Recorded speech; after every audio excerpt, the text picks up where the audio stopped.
इसमें जनसंचार के विषय में आपको बता रहे थे। तो जनसंचार में हम देखते हैं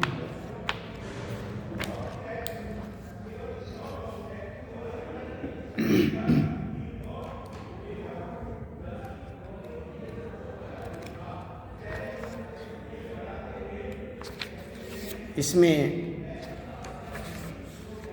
आपको हमने जनसंचार के विषय में बताया कि संचार क्या है और संचार का महत्व क्या है, संचार के तत्व क्या हैं, इस विषय में हमने जाना।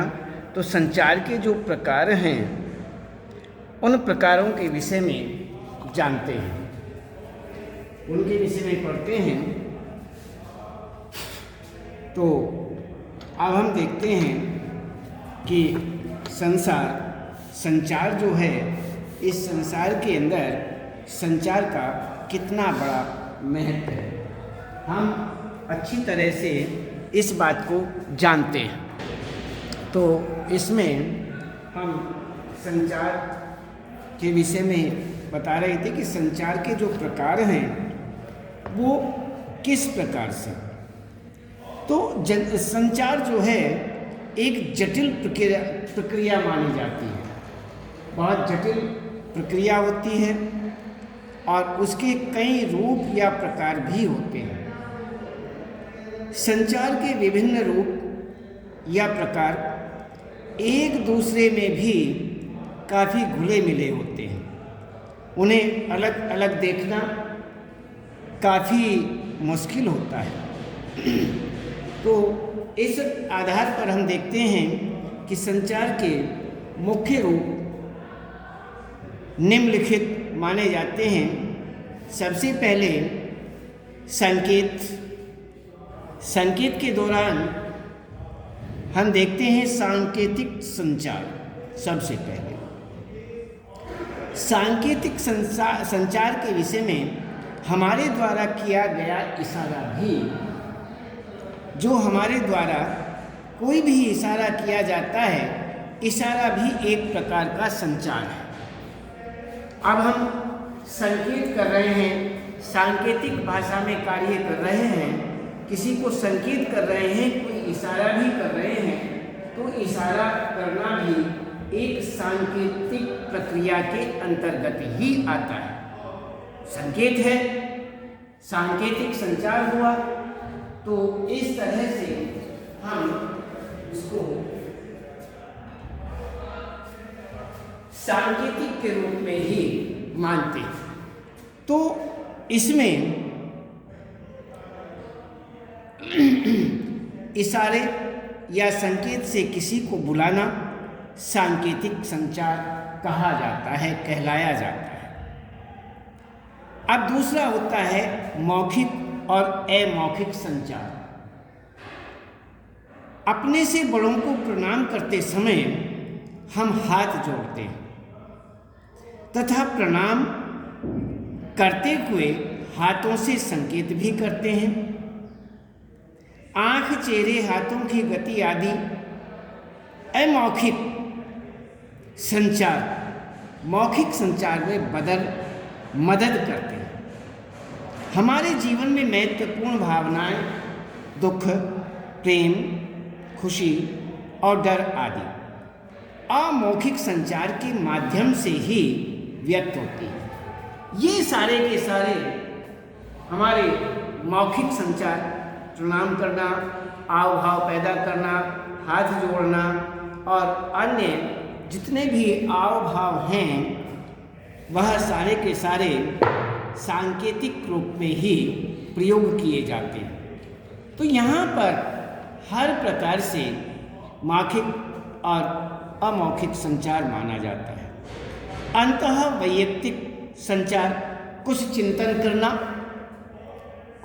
करना या मनन करना या अकेले में किसी को याद करना, चिंतन करना, मनन करना या अकेले में विचार करना, किसी को याद करना, अंतः वैयक्तिक संचार कहलाता है। इसमें संचार और प्राप्तकर्ता एक ही व्यक्ति होता है। तो पूजा अर्चना और प्रार्थना भी इसी संचार के बुनियादी रूप माने जाते हैं। अंतः वैयक्तिक संचार जो है, पूजा करना, पूजा पाठ आदि करना, यो व्यक्तिक संचार के अंतर्गत ही आते हैं। तो अंतः वैयक्तिक संचार, इसमें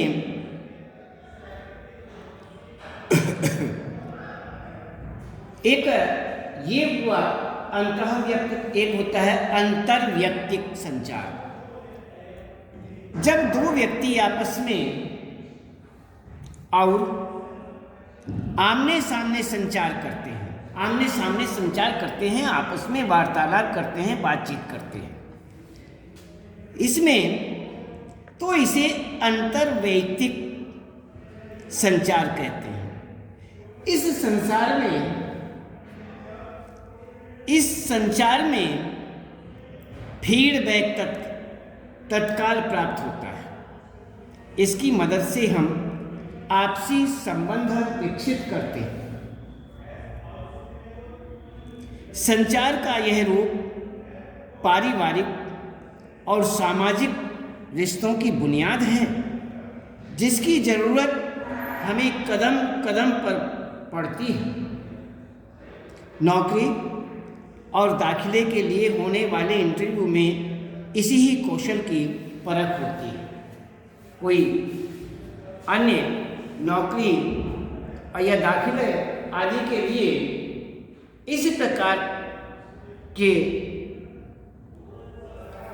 या इंटरव्यू वगैरह होने वाला जो होता है, उसमें इसी ही कौशल की परख देखी जाती है, इसी ही कौशल को परखा जाता है। तो इसमें ये हुआ हमारा अंतर्वैयक्तिक संचार। अब हम देखते हैं इसमें समूह संचार। जब एक समूह आपस में विचार विमर्श या चर्चा करता है,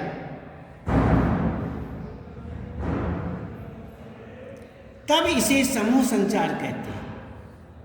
हमारी कक्षा इसका सबसे अच्छा उदाहरण माना जाता है।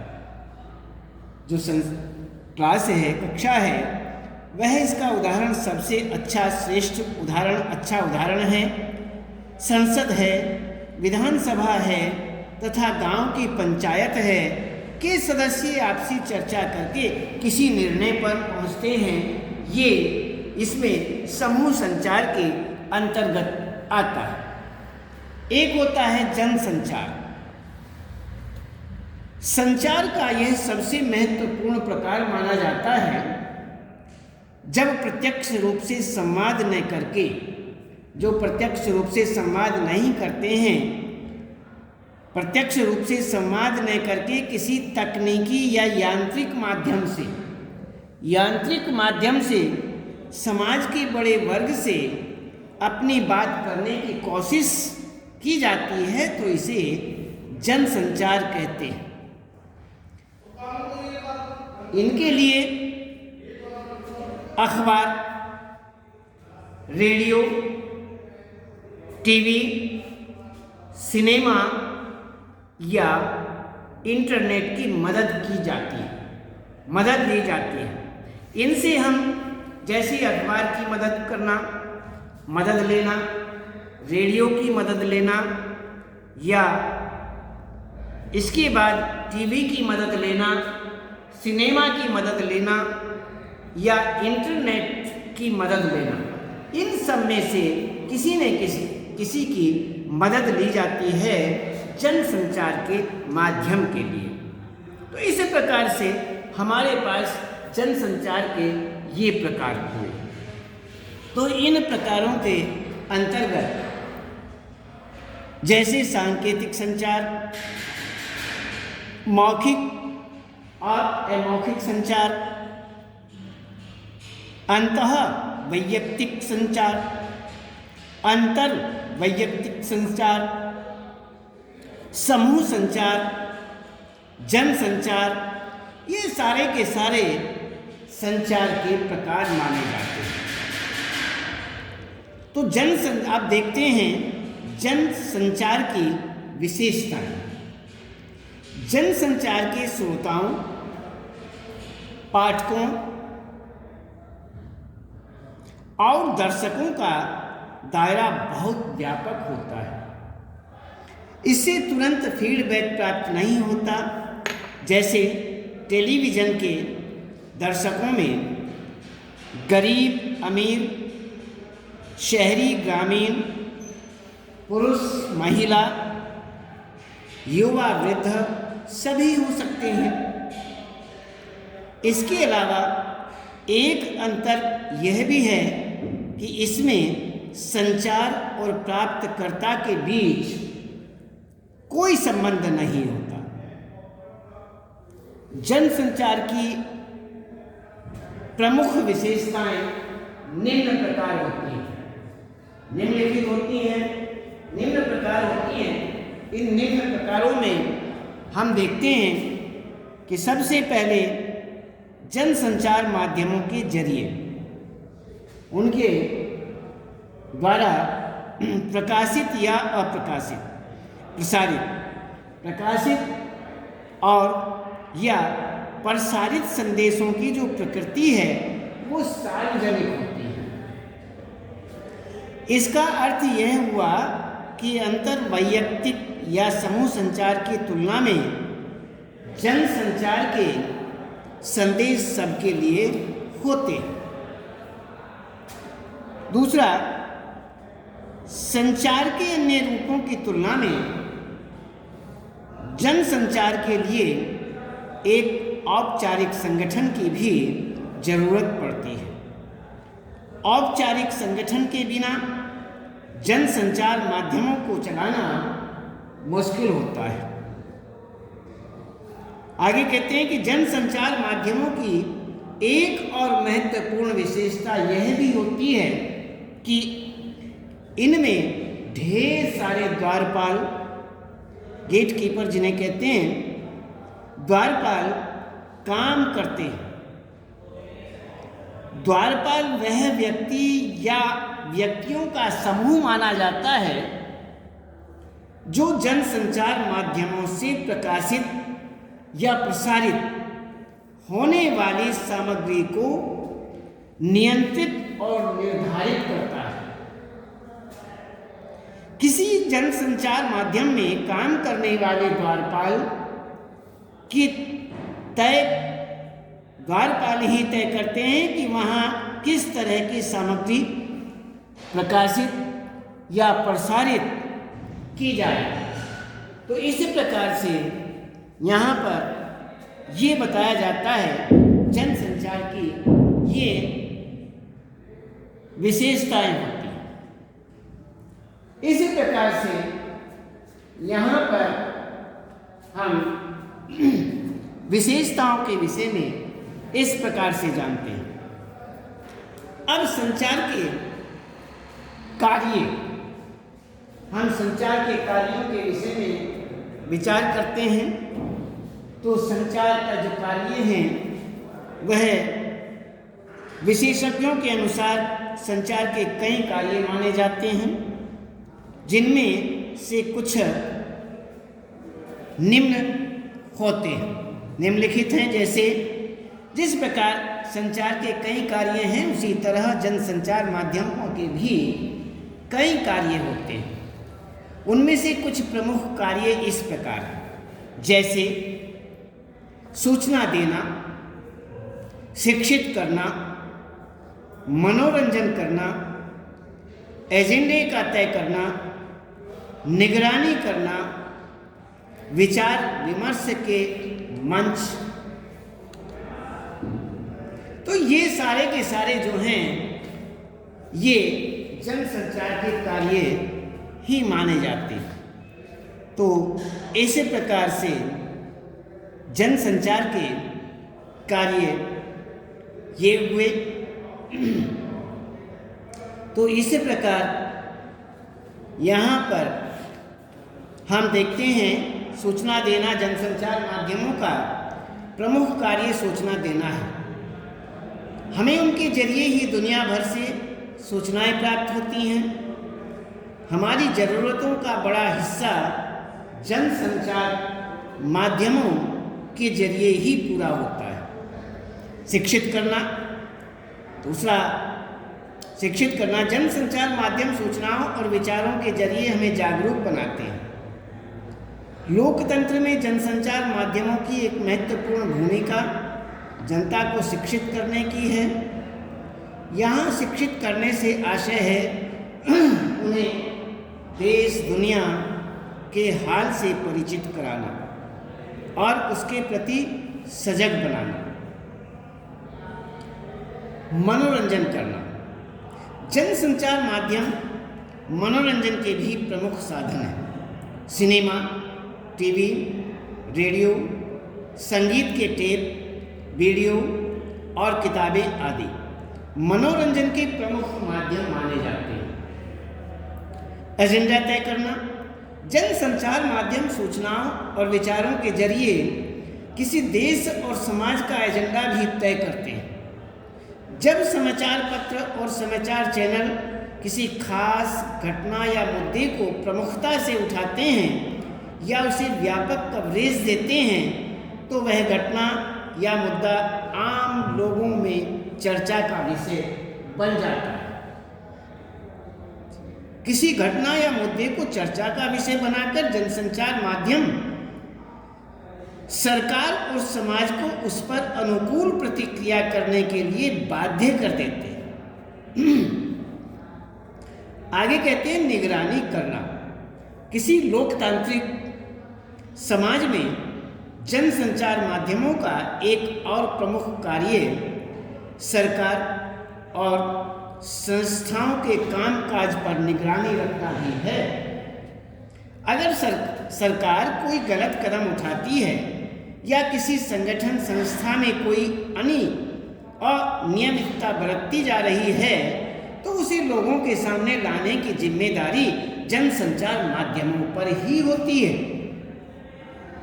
तो आगे कहते हैं विचार विमर्श के जो मंच होते हैं उनके विषय, वह भी एक कार्य जनसंचार का कार्य होता है। जनसंचार माध्यमों का एक कार्य यह भी होता है कि वे लोकतंत्र में विभिन्न विचारों को अभिव्यक्ति का मंच उपलब्ध कराते हैं। जैसे किसी समाचार पत्र के संपादकीय पृष्ठ पर किसी घटना या मुद्दे पर विभिन्न विचार रखने वाले लेखक अपनी राय व्यक्त करते हैं। इसी तरह संपादक के नाम चिट्ठी स्तंभ में आम लोगों को अपनी राय व्यक्त करने का अवसर भी मिलता है। तो इस प्रकार से यहाँ पर ये हुए जनसंचार के कार्य। तो आगे बताते हैं भारत में जनसंचार माध्यमों का विकास हुआ। संवाददाता, पत्रिकाओं, संपादक, ये बहुत सारा प्रचार प्रसार हुआ, विकास हुआ और भारत की पत्रकारिता का अस्तित्व जो है वह आज़ादी से पहले के प्रमुख पत्रकार, अखबार एवं पत्रिकाएं, आज़ादी के बाद के प्रमुख पत्र पत्रिकाएं, अखबार आदि पत्रिकाएं, रेडियो, टेलीविज़न, समिति द्वारा सुझाए गए दूरदर्शन के उद्देश्य आदि, ये सारे के सारे उन्हीं के अंतर्गत आते हैं। तो इसमें बहुत सारे हैं, इंटरनेट आदि हैं और अन्य। इसमें जनसंचार माध्यमों का सकारात्मक प्रभाव इससे पड़ता है, जनसंचार माध्यमों के नकारात्मक प्रभाव भी इसमें बनते हैं। तो इस तरह से यहाँ पर लिपि से मुद्रण तक और अन्य तो हम ये देखते हैं कि इस तरह से हमने इसमें जो ये जनसंचार के जो कार्य हैं, इनके बाद जनसंचार माध्यमों का विकास संभव हुआ और इसमें पत्रकार, आज़ादी से पहले के जो प्रमुख पत्रकार हैं, अखबार हैं एवं पत्रिकाएं हैं, वो सब प्रमुख ही माने जाते हैं। अन्य आज़ादी के बाद पहले ही बताए गए हैं।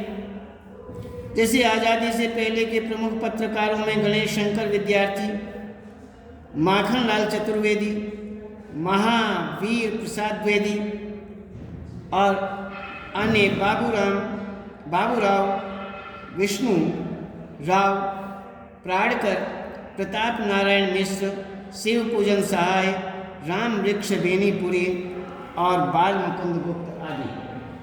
ये उस समय के महत्वपूर्ण अखबारों और पत्रिकाओं में केसरी हिंदुस्तान, सरस्वती, हंस, कर्मवीर, आज, प्रताप, प्रदीप और विशाल भारत आदि प्रमुख माने जाते हैं।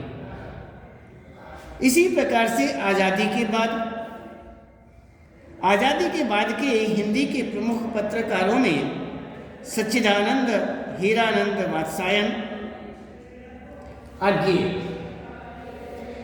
रघुवीर सहाय, धर्मवीर भारती, मनोहर श्याम जोशी, राजेंद्र माथुर, प्रभास जोशी, सर्वेश्वर दयाल सक्सेना, सुरेंद्र प्रताप सिंह के नाम भी यहाँ पर प्रमुख माने जाते हैं। तो आज़ादी के बाद प्रमुख हिंदी अखबारों में नव भारत टाइम्स, जनसत्ता, नई दुनिया, राजस्थान पत्रिका, अमर उजाला, दैनिक भास्कर, दैनिक जागरण और पत्रिकाओं में धर्मयुग, साप्ताहिक, हिंदुस्तान, दिनमान, रविवार, इंडिया टुडे और आउटलुक का नाम भी लिया जा सकता है। इनमें से कई पत्रिकाएं बंद हो चुकी हैं। तो ये हुआ आज़ादी के बाद के जो प्रमुख पत्रकार, अखबार या पत्रिकाएं हैं।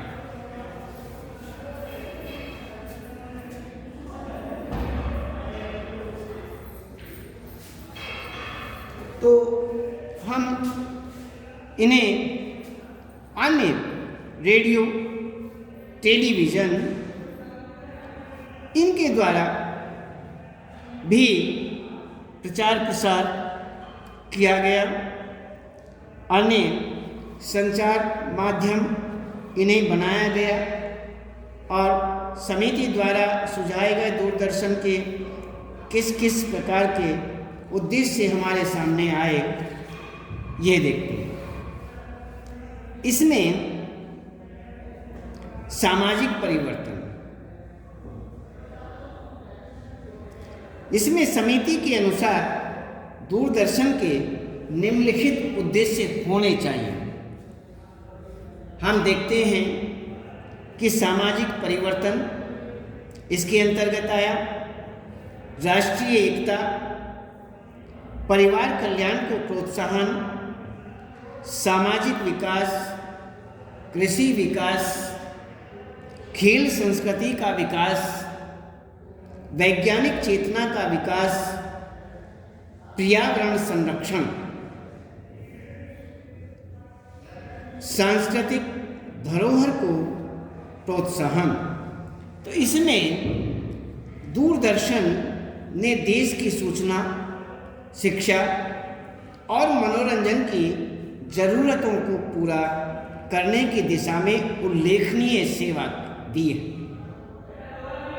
लेकिन लंबे समय तक सरकारी नियंत्रण में रहने के कारण इसमें ताजगी का अभाव खटकने लगा और पत्रकारिता के निष्पक्ष माध्यम के तौर पर यह अपनी जगह नहीं बना पाया। अलबत्ता मनोरंजन के एक लोकप्रिय माध्यम के तौर पर इसने अपनी एक खास जगह बना ली।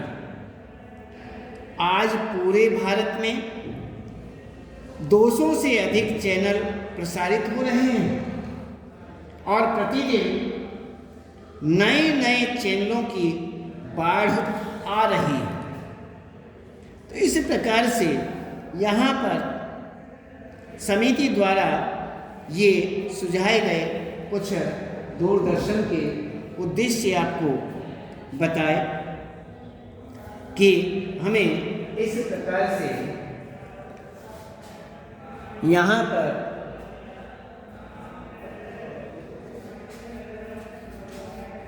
पर चैनलों की जो बाढ़ आ रही है उसके विषय में आपको बताया। सिनेमा, तो यहाँ पर अन्य बहुत सारे सिनेमा जो है जनसंचार का सबसे लोकप्रिय और प्रभावशाली माध्यम माना जाता है।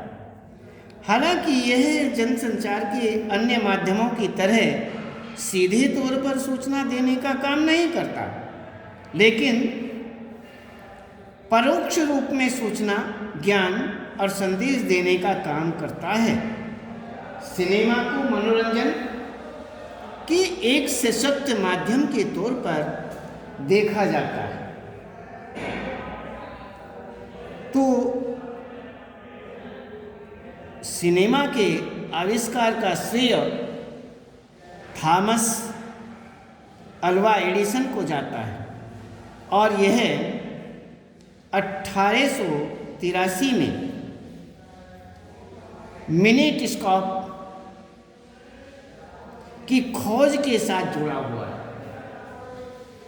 1894 में फ्रांस में पहली फिल्म बनी the arrival of train. Bharat में पहली मूक फिल्म बनाने का श्रेय दादा साहेब फाल्के को जाता है। 1913 में बनी यह फिल्म थी राजा हरिश्चंद्र। इसके बाद के 2 दशकों में कई और मूक फिल्में बनी। इनकी कथानक, धर्म, इतिहास और लोक गाथाओं के इर्द गिर्द बुने जाते रहे। 1931 में पहली बोलती फिल्म बनी आलम आरा। इसके बाद बोलती फिल्मों का दौर शुरू हुआ। आज़ादी मिलने के बाद जहां एक तरफ भारतीय सिनेमा ने देश के सामाजिक यथार्थ को गहराई से पकड़कर आवाज़ देने की कोशिश की, वहीं लोकप्रिय सिनेमा ने व्यावसायिकता का रास्ता अपनाया। एक तरफ पृथ्वीराज कपूर, महबूब खान, सोहराब मोदी, गुरुदत्त जैसे फिल्मकार थे, तो दूसरी तरफ सत्यजीत राय जैसे फिल्मकार। अलग अलग स्थितियाँ थी। तो मौजूदा समय में भारत हर साल लगभग 800 फिल्मों का निर्माण करता है और दुनिया का सबसे बड़ा फिल्म निर्माता देश बन गया है। यहाँ हिंदी के अलावा अन्य क्षेत्रीय भाषाओं और बोलियों में भी फिल्में बनती हैं और खूब चलती हैं।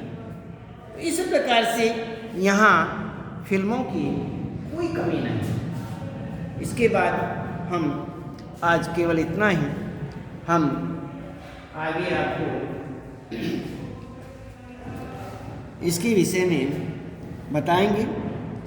और इसमें आज हमने आपको संचार के प्रकार, संचारों के प्रकार के विषय में, जनसंचार की क्या क्या विशेषताएं हैं, संचार के कार्य जो हैं उनकी संबंध में, और भारत में संचार माध्यमों का विकास और भारत का क्या अस्तित्व है आज़ादी से पहले के प्रमुख पत्रकार, अखबार एवं पत्रिकाएं और आज़ादी के बाद के प्रमुख पत्रकार, अखबार एवं पत्रिकाएं, रेडियो, टेलीविज़न समिति द्वारा सुझाए गए दूरदर्शन के उद्देश्य और ये सिनेमा आदि के रूप में, उदाहरण के रूप में, ये हमने आपको सब बताया और आज इतना ही और कल बताएं।